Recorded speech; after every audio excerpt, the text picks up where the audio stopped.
Welcome to my channel. My name is Silenthia, and I'm a mom who's trying to get her family to financial freedom.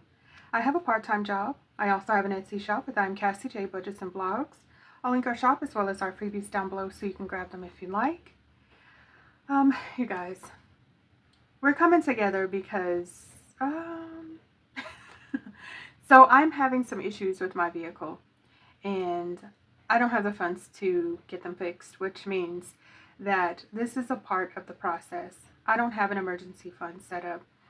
My car maintenance usually just has enough money typically to clean it out and, put a little extra gas or something like that. Like the last time I stuffed it, I got, windshield wiper fluid and things like that.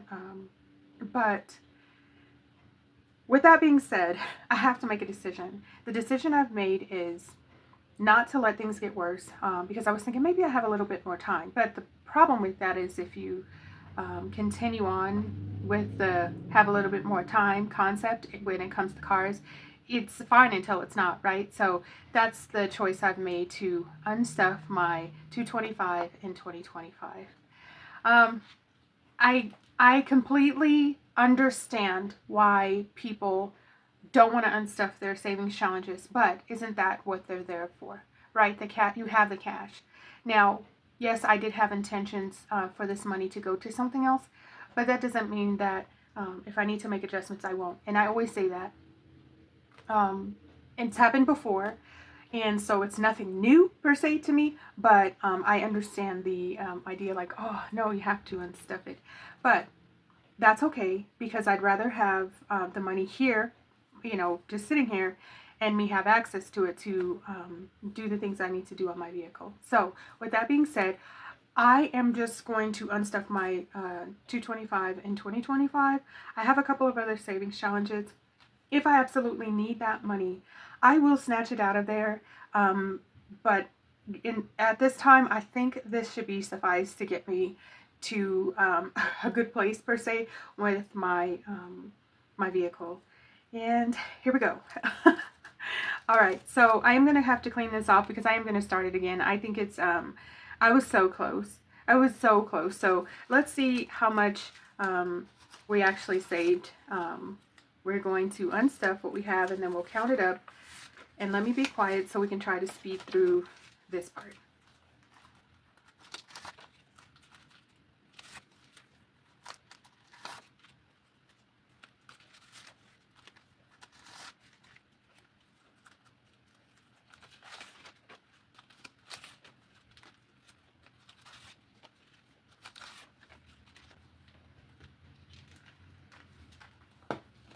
Okay, so we've taken care of the unstuffing part, and now we're going to count up what we have. 20, 40, 60, 65, 70, 75, 80, 85, 90, 95, 100, 5, 10, 15, 20, 25. I have $125 here, which should be enough for what I need. It's a battery and a tire, and so I think that's enough. Like I said, I'm not above unstuffing the rest of whatever I need from my savings challenges or cash envelopes, whatever I have.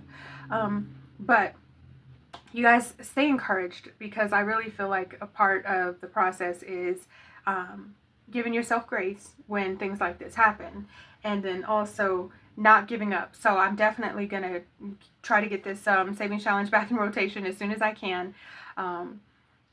I can't stress this enough. Like, I'm so grateful this money is here, because typically what would have happened in the past is I would have spent it, right? And I think that's the story for a lot of us. We just would have spent that money. So I'm glad that it's here, and I'm so relieved that I'm able to pull this money and put it towards what I need. So